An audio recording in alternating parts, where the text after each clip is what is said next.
ইবনে সিনার দেশ, ইবনে খালদুনের দেশ, ওই দেশের মধ্যে আমি নিজে গিয়ে দেখেছি কোরআন মাটির নিচে পুঁতে রেখেছে, জালেমরা কোরআন পর্যন্ত পড়তে দেয় না।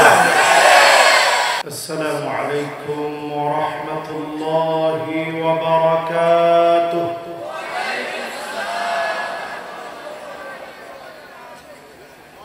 ইন্নাল হামদালিল্লাহ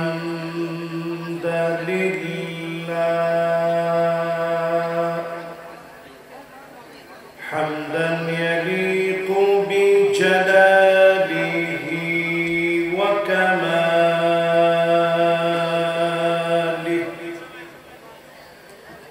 সুবহানাহু ওয়া তাআলা লাহুল হামদু ফিল উলা ওয়াল আখিরাহ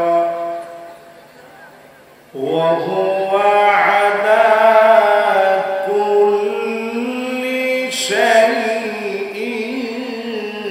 qadir।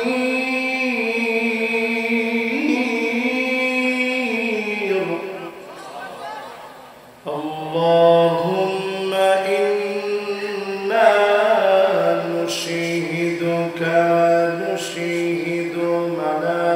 ملائكتك وحملة عرشك وجميع خلقك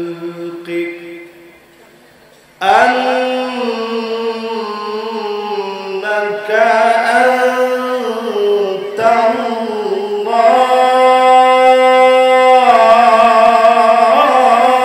الله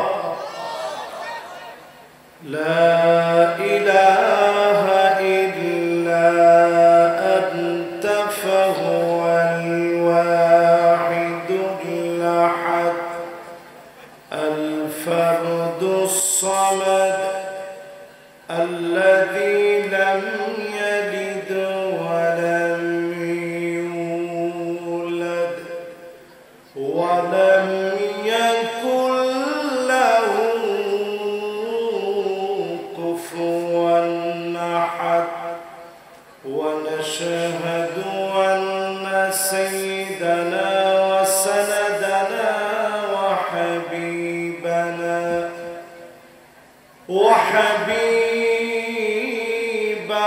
ربنا وطبيبنا وطبيب قلوبنا محمد صلى الله عليه وعلى آله وأصحابه وبارك وسلم الذي أرسله بالحق بشيرا ونذيرا وداعيا إلى الله بإذنه وسراجا منيرا فقد قال الله تعالى في كلامه المجيد وفي فرقانه الحميد সবাই পড়ি আউযু বিল্লাহি মিনাশ শাইতানির রাজীম বিসমিল্লাহির রহমানির রহিম أولا يرون أنهم يفتنون في كل عام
ইন্নাল্লাহা ওয়া মালাইকাতাহু ইউসাল্লুনা আলান নবী ইয়া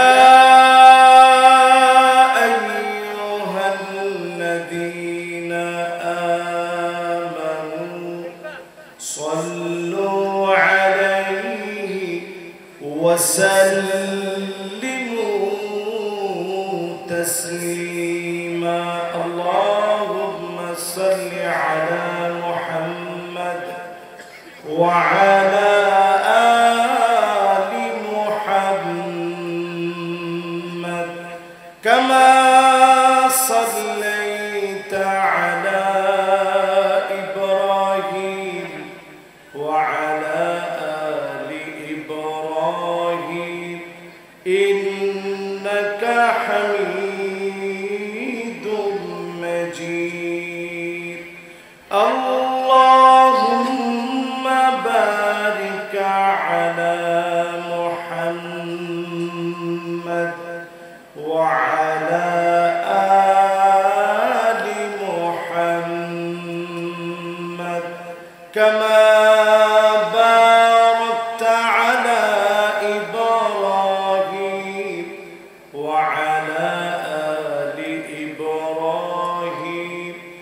إنك حميد مجيد পড়েন বালাগনা উলা বিকামালিহি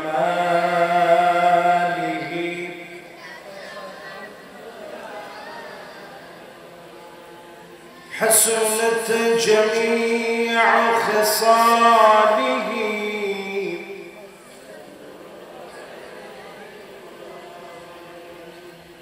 در في शाने ने तेरी कतरों को दरिया कर दिया दिल को रोशन कर दिया आँखों को बीना कर दिया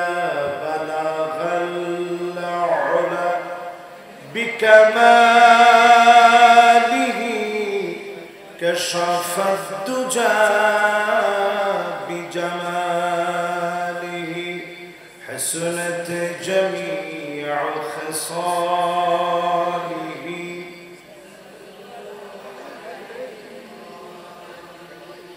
अगर ना होती ये फूल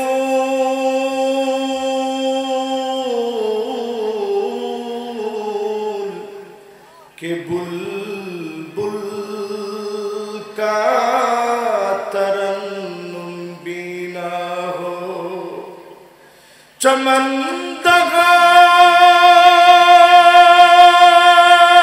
दगार में गलियों का तबस्सुम भी ना हो बलगल उला बिकमालिही कशफ الدجى بجماله حسنت جميع خصاله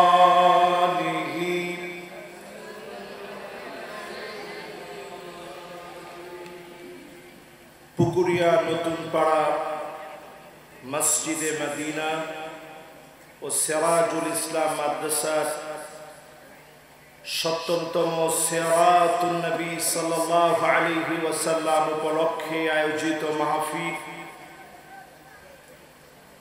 দ্বিতীয় রজনীর আজকের এই মোবারক আয়োজনের যিনি সম্মানিত স্বপ্নদ্রষ্টা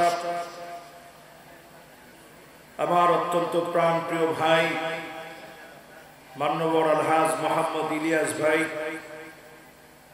আমি খুবই আলোকিত মনে করছি আপনাদের এই মাহফিলে আমি আসতে পেরে। আমি খুবই অবাক হয়েছি যে মাহফিলে ইলিয়াস ভাই একজন আর দুজন আলেম না, বাংলাদেশে এমন কোন আলেম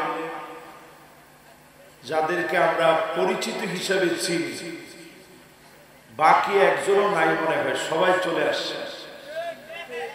আলহামদুলিল্লাহ। একখানা ডর হরি হন না, ইন মস্কারি কারবানবাজ। এতজন আলেমকে উনি একত্র করলেন, এটা শুধু টাকা পয়সা থাকলে সম্ভব না। যুগ জমানা পাল্টে দিতে চাই না অনেক জন, এক মানুষই আনতে পারে জাতির জাগরণ। এরকম মানুষগুলা যদি একটু দিনের জন্য জেগে উঠে, আমি পরিষ্কার ভাষায় বলি, ঠিক যেইভাবে একটা গণজাগরণ উঠেছে, প্রত্যেকটা মাহফিলে যদি ইলিয়াস ভাইয়ের মতো একটা গণজাগরণ উঠানো যায়, সেদিন বেশি দূরে নয়, কালেমার পতাকা পটপট করে উড়বে, কোন জালেম আটকা দিতে পারবে না, পারবে না, পারবে না।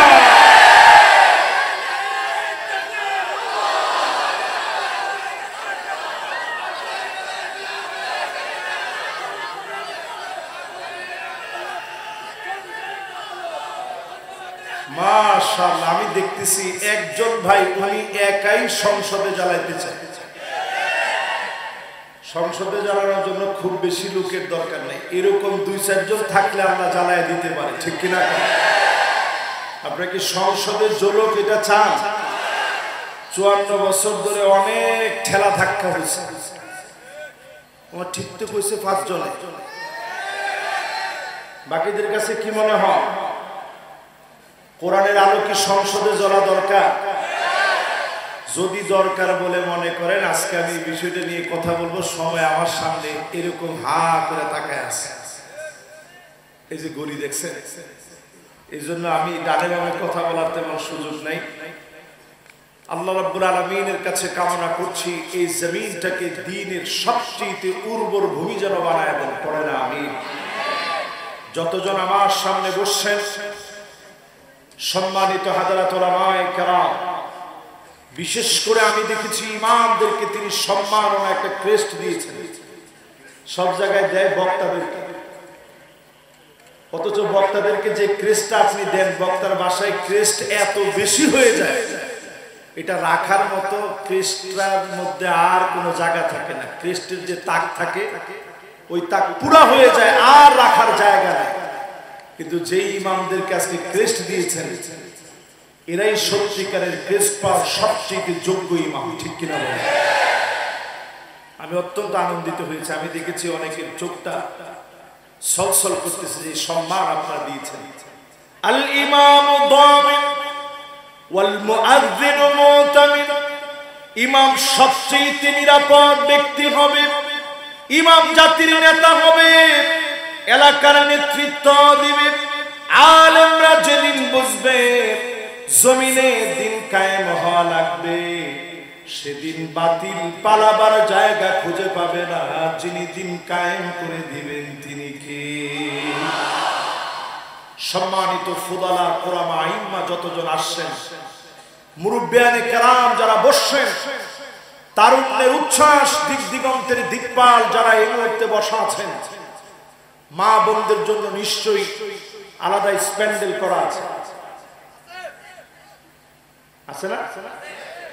মা বোনদের জন্য স্প্যান্ডেলে যারা আছেন, যারা শুনছেন, মাইকের আওয়াজ যে পর্যন্ত যাচ্ছে, সবাইকে মোবারকবাদ জানিয়ে সরাসরি আমি আমার পঠিতব্য আয়াতে কারিমা থেকে তাফসীর করতে চাচ্ছি। সময় মাত্র হাতে আছে 45 মিনিট, কারণ সলাতুল ইশা আমাদের অত্যাসন্ন, 8:30টায় সলাতুল ইশা হবে। পড়তে রাজি আছেন ইনশাআল্লাহ? ইনশাআল্লাহর আওয়াজটা কমে গেছে, এখনো হয় না। রাজি আছেন? মালিকের আলিশান দরবারে নতশিরে অবনত চিত্তে শুকরগুজারি আদায় করি, সবাই মিলে কণ্ঠ মিলিয়ে দারাজ কণ্ঠে মন থেকে পড়ি কালিমাতুশ শুকর আলহামদুলিল্লাহ। দেখছেন অনেকে হাত উঠেছে, কেন জানেন? বোঝানোর জন্য যে হুজুর শক্তি কিন্তু আমাদের আছে। এরকম হাতটা টান দিয়ে বলেন তো আল্লাহু আকবার, মাশাআল্লাহ। এবার নবীজির নামে একবার দরুদ শরীফ পড়ুন।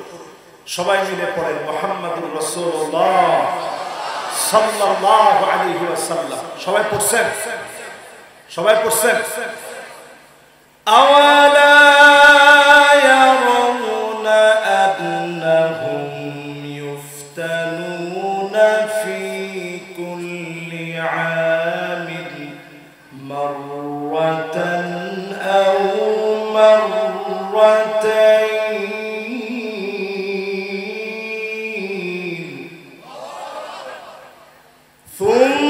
সুম্মা লা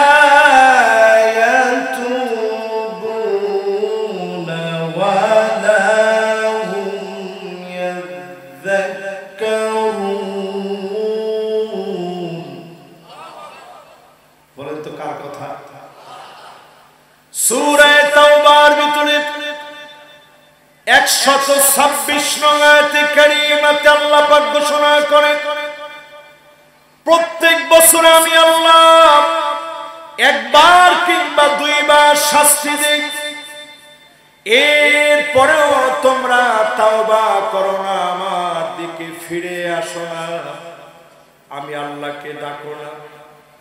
একবার অথবা দুইবার আযাব দেওয়ার পরে আল্লাহ চায় কি দৌড়ায় আল্লাহর দিকে ফিরবে, আল্লাহকে স্মরণ করবে, যিনি আযাব গজবকে আমাদের মাথা থেকে উঠায় নেবেন তিনি কি। 16 বছরে আল্লাহ কতগুলা পরীক্ষা নিলেন, জালেমদেরকে দিয়ে পরীক্ষা নিলেন। যখন আল্লাহ গুড়া সুদ্ধা টান মারলেন, ভাত রান্না করেছে, ধোঁয়া উঠতেছে, জালেমরা খেয়ে পর্যন্ত যেতে পারে না।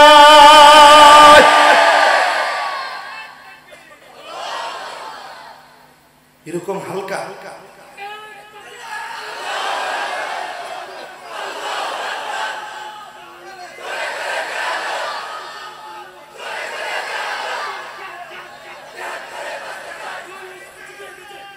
মাশাআল্লাহ মাশাআল্লাহ।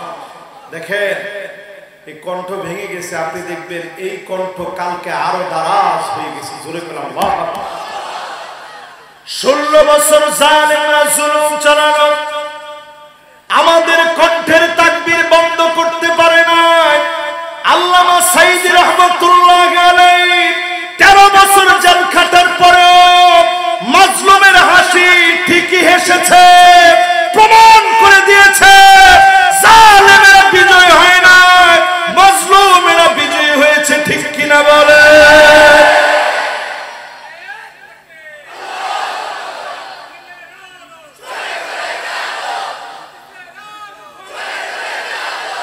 জ্বালাইতে চান ইনশাআল্লাহ? এইবার আমার দিকে একটু তাকায় চিন্তা করে, যদি এখনো না বুঝেন বড় খেসারত দিতে হবে। আলেমদেরকে বলি, বছরে আল্লাহ একটা বা দুইটা শাস্তি দেন। 2025 ঐক্যবদ্ধ হওয়ার বছর, এখনো যদি এক না হতে পারে, আবার যদি জালেম ফিরে আসে, টুপি থাকবে, পড়ার মতো মাথা থাকবে না। ঠিক কিনা বলে? কথা বুঝছেন না? এখানে ডর হরিয়ম না, বুঝছেন না? কি বুঝছ না? না টুপি থাকিব ঠিক, মাথা ন থাকিব। টুপি থাকিব ঠিক, কি ন থাকিব? টুপি ঠিকই থাকবে, মাথা থাকবে না। কোরআন ঠিকই থাকবে, পড়ার লোক থাকবে না। ঠিক যেইভাবে আলিয়া মাদ্রাসায় পর্যন্ত জায়গায় জায়গায় অফিসে অফিসে ছবি ছিল, আগামী দিনে মসজিদেও ছবি লাগানো হবে। ঠিক কিনা বলে? আপনি দুনিয়ার কয়টা দেশ দেখছেন? বহু দেশে আমি নিজে গেছি। উজবেকিস্তান তার মধ্যে একটা দেশ, ইমাম বুখারী রাহিমাহুল্লাহ দেশ। বুরহানুদ্দিন মারগানানি হানাফি মাযহাবের সবচেয়ে বড় আলেমদের একজন, ওনার দেশ। ইসমাইল কাফফালা শাসির দেশ, ইমাম মাতুরিদির দেশ। এইরকম আমি যদি এক শ্বাসে বলতে থাকি, ইবনে সিনার দেশ, ইবনে খালদুনের দেশ, ওই দেশের মধ্যে আমি নিজে গিয়ে দেখেছি কোরআন মাটির নিচে পুঁতে রেখেছে, জালেমরা কোরআন পর্যন্ত পড়তে দেয় না। তুরস্কে আমি গিয়েছি, এক কামাল আতাতুর্কের নেতৃত্বে গোটা তুরস্ক কোণঠাসা হয়ে পড়েছিল। 2025 ঐক্যবদ্ধ হওয়ার দিন, ঐক্যবদ্ধ হওয়ার বছর, এখনো যদি সংযত না হন বড় ধরনের আযাব দিয়ে যিনি পাকড়াও করে ফেলবেন তিনি কে? 5 আগস্টের পরে আল্লাহ পাক 8 ডিসেম্বরে সিরিয়ার ভিতরে বিজয় দিলেন। অল্প কয়েকটা দিনের পরিবর্তনে সিরিয়ার মধ্যে বিজয় আসলো। গোটা সিরিয়া নতুন করে সাজতেছে। ঈসা আলাইহিস সালাম যেই মসজিদে আসবেন, চতুর্থ আকাশ থেকে নামবে, মানারাতুল বায়দা, সাদা গম্বুজওয়ালা মসজিদ পুরোপুরি নতুন করে সাজানো হচ্ছে। বোঝা যাচ্ছে অচিরে যিনি মুসলমানদেরকে বিজয় বিপ্লব দিয়ে দিবেন তিনি কে? ও দুনিয়ার মুসলমানেরা, 5টা শাসন আসবে। আঙ্গুল উঠে বলেন কয়টা? আর জোরে জোরে হলো না। একখানা করে মুখস্থ করবে, পারিবেন না? পারিবেন না ইনশাআল্লাহ? না পারি কই যাবেন? 1 নাম্বার শাসন আসবে, তাকুনুন নবুওয়া ফীকুম মা শাআল্লাহ। জমিনের বুকে নবুয়ত আসবে। আল্লাহর নবী পৃথিবীতে আসবেন, আমাদের মতো মুহাব্বতের উম্মতদেরকে ইতিম করে নবী চলে গেলেন। জীবনে কোনদিন নবীরে দেখি নাই, একটা নজর দেখতে পাই নাই। এরপরেও যদি আমার নবীর বিরুদ্ধে কোনো কথা বলা হয়, সবচাইতে বেশি যেই দেশের মানুষ আন্দোলনে ফেটে পড়ে তারা হচ্ছে বাংলাদেশি। যেই বাংলাদেশিদের মনে নবীর প্রেম এত বেশি, নবীর জন্য মহব্বত এত বেশি, নবীর নাম শুনলে চোখের মধ্যে পানি চলে আসে। জীবনে কোনদিন সেই নবীরে দেখি নাই, নবীজিকে স্বপ্নেও দেখি নাই। অনেকে টাকার জন্য মদিনায়ও যেতে পারি না। যে নবীর জন্য এত মহব্বত, 23 বছরের হায়াতে নবী দেখায় গেলেন। মাসলুম হলে কিভাবে দিনের দাওয়াত দিবে, আবার হিজরত করা লাগলে কিভাবে করবে, দাওয়াতি কার্যক্রম হিজরতের পরে কেমন হবে, সন্ধি করলে কিভাবে করবে, আবার ক্ষমতা পেলে বিচার কেমনে করবে। আল্লাহর নবী নবুয়তের শাসন দিয়ে দেখায় গেলেন জমিনে আর কোনো দিন কোনো নবী আসবে না। খাতামুন নবী হয়ে এই দুনিয়াতে তিনি আসলেন। 2 কাঁধের মাঝখানে কাযিরিল হাজারাত, কবুতরের ডিমের মতো খতমে নবুয়তের মোহর মারা ছিল। আমার নবী দুনিয়া থেকে চলে গেলেন, নবীর মধ্য দিয়ে নবুয়তের দরজা যিনি বন্ধ করে দিলেন তিনি কে? প্রথম শাসনকে আপনারা দেখছেন, কিন্তু হাদিসের ভিতরে পড়ছি আমরা, ঠিক কিনা? প্রথম শাসন শেষ হয়ে গেল, নবুয়তের শাসন। আওয়াজ করে বলেন শাসন আসবে কয়টা? একখানা ডর হরি হন না। প্রথম শাসনের নাম কি? কি নাম? নবুওয়াত। মাশাআল্লাহ, মুখস্থ হয়ে গিয়ে তো। এবার দ্বিতীয় শাসনটার নাম শুনুন। দ্বিতীয় শাসনের নাম সুম্মা তাকুনুল খিলাফা আলা মিনহাজিন নবুওয়া। নবীর দেখানো পথ অনুযায়ী এই জমিনের ভিতরে খেলাফত আসবে। জমিনটাকে খিলাফত দিয়ে যিনি সাজায় দিবেন তিনি কে? 30টা বছর আল্লাহর নবীর সাহাবীরা খুলাফায়ে রাশিদিন শাসন করেছেন। 30 বছরের ভিতরে 1 টাকার দুর্নীতি কেউ প্রমাণ করতে পারে না। হযরতে আবু বকর নিজের কাঁধের মধ্যে বস্তা নিয়ে প্রজাদের বাড়িতে পৌঁছে দিয়েছে। আল্লাহ। হযরতে ওমর একদিন দূর থেকে তাকায় দেখে আবু বকর কার ঘরে যায়, এখন কোন ঘরে যাবে আমার দেখা লাগবে। বস্তা নিয়ে সে নিজে কোথায় হেঁটে যাচ্ছে, খলিফা হয়ে আমার দেখতে হবে। পিছু নিলেন হযরত ওমর, খেজুরের গাছের নিচে লুকায় পড়লেন। আবু বকর জীর্ণ শীর্ণ একটা ঘরে দরজার সামনে গেলেন, দরজার মধ্যে নক করলেন। খানিকটা সময় পরে হযরত আবু বকর বের হয়ে আসছে। হযরত ওমর লুকায় পড়ে এবার গিয়ে আবু বকর চলে যাওয়ার পরে দরজায় গিয়ে নক করলেন। বৃদ্ধা একজন অন্ধ মহিলা দরজা খুলে দিয়েছে।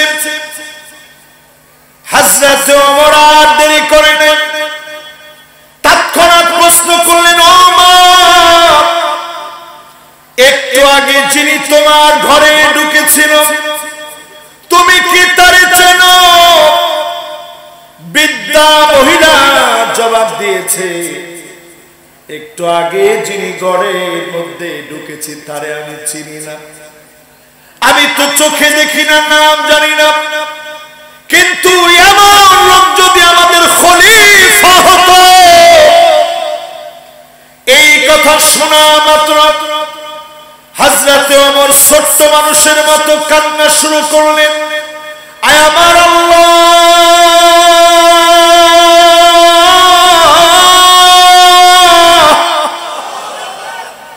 আবু বকর বড় কঠিন বানিয়ে দিয়েছে। নিজে খলিফা হয়ে কাঁধের ভিতরে বস্তা নিয়ে সাধারণ অন্ধ মহিলা কি খাবে চিন্তা করেছে। এই ছিল খলিফাদের শাসন। 30 বছরে 1 টাকার দুর্নীতি নাই। টাকা দেখে 16 বছরে 3 লক্ষ কোটি টাকা নিয়ে পালায় গেছে, ঠিক কিনা বলে? এরপরও আপনারা চায়ের দোকানে বলে বলে বলেন আগে ভালো ছিল। এরকম লোক আছে না? চায়ের দোকানে বসে যারা বলেন আগে ভালো ছিল, নতুন করে একটা সার্টিফিকেট নিয়ে নেন। আপনার ভিতরে আর মুনাফিকদের ভিতরে কোনো পার্থক্য নেই। তাহলে এবার একটু বলেন তো দেখি, পৃথিবীতে শাসন আসবে কয়টা? একখানা ডর হরি হন। 1 নাম্বার শাসনের নাম কি? 2 নাম্বারটা কি নাম? এরপরে খিলাফতের পরে আসে সুম্মা তাকুনু মুলুকান আযান। এরপরে জমিনের ভিতরে আসবে রাজতন্ত্র। আওয়াজ করে বলেন কি তন্ত্র? এজিদ কি দিয়ে শুরু হয়েছিল? উমাবি, আব্বাসি, মামালুকি, এরপরে যদি আপনি ধরেন জাহিরি, এরপরে যদি আপনি ধরেন অটোমান সাম্রাজ্যের বিশাল হিস্ট্রি, শত শত বছরের শাসন, ইউরোপে মুসলমানদের শাসন, ভারতে শত শত বছর মুসলমান শাসন করলে, এই সব ইদের যেমনে ভালো লাগে হেমনে। না না না, ঠিক আছে, মাশাআল্লাহ মাশাআল্লাহ। না, ওর মনোযোগ কিন্তু ঠিক আছে, তালও ঠিক আছে। এবার আমার দিকে আপনারা তাকান তো, বলেন তো কয়টা শাসন আসবে? চলে গিয়ে কয়টা? কয়টা বাকি আছে? কয়টা? এবার আপনি নিজে প্রস্তুত কিনা নিজের একটু প্রশ্ন করেন। এরপরে আল্লাহর হাবিব বলেন শাসন আসবে দুনিয়ার ভিতরে, সুম্মা তাকুনু খিলাফাতান আলা মিনহাজি নবুওয়াতিন, এই জমিনের বুকে শাসন আসবে, কোরআনের শাসন, এমন শাসন আসবে